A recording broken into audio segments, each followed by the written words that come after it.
Quick takes. Hulk versus Inside Out. Hulk loves this coming-of-age masterpiece. By Film Crit Hulk, July 8th, 2015. We have another entry into the pantheon of great coming-of-age films.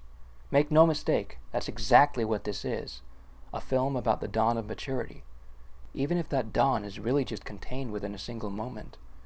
But what is so amazing about Inside Out is that it has such clarity when it comes to the things that make us erupt out of childhood and into the world of adolescence.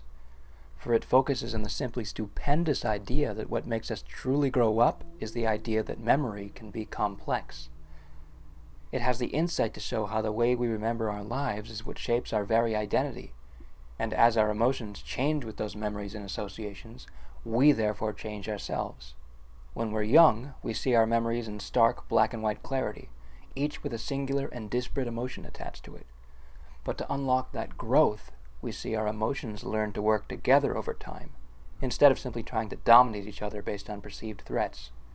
And somehow, the film knows exactly how to pare all this down to the clear, dramatic language of what is ostensibly an accessible kids' film. And it very much is that thing. It's funny, touching, and lovely.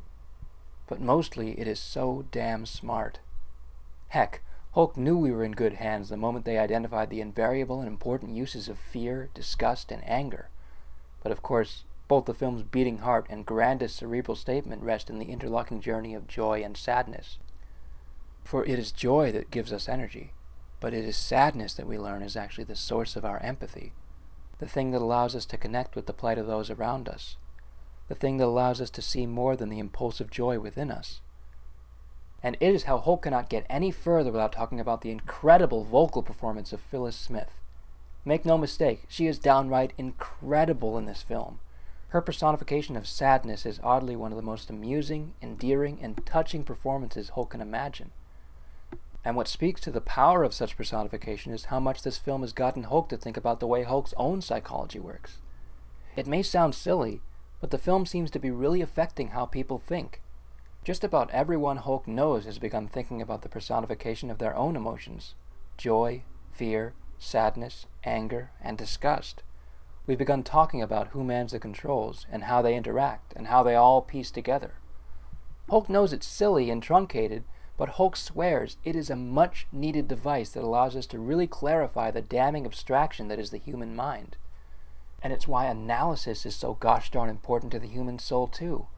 Being able to look at a movie, a friend's plight, and especially our own mind and come to a sense of understanding of how it all works is just completely critical to being in tune with our contentment. As such, you realize something critical. Analysis isn't what blocks our emotions. Analysis is what allows us to understand our emotions. And it's precisely this philosophy that got Hulk in a discussion with someone over whether or not reason should have been personified in the movie. Put simply, this is one of the biggest problems with how men think of both intelligence and emotion. They look at reason as some other abstract thing that can come in and give our emotions a good talking to in order to set them straight. But reason doesn't exist. At least not like that. Because reason is nothing more than a level of coherence between our very real emotions. And it's precisely why most people who hold up reason or logic as the paragon of human conditions tend to be people whose disgust is piloting their mental headquarters. So no, our understanding of our emotions is so much more than the basic application of reason. It is instead an act born from empathy, a willingness to embrace our sadness, acknowledge our anger, and temper our disgust.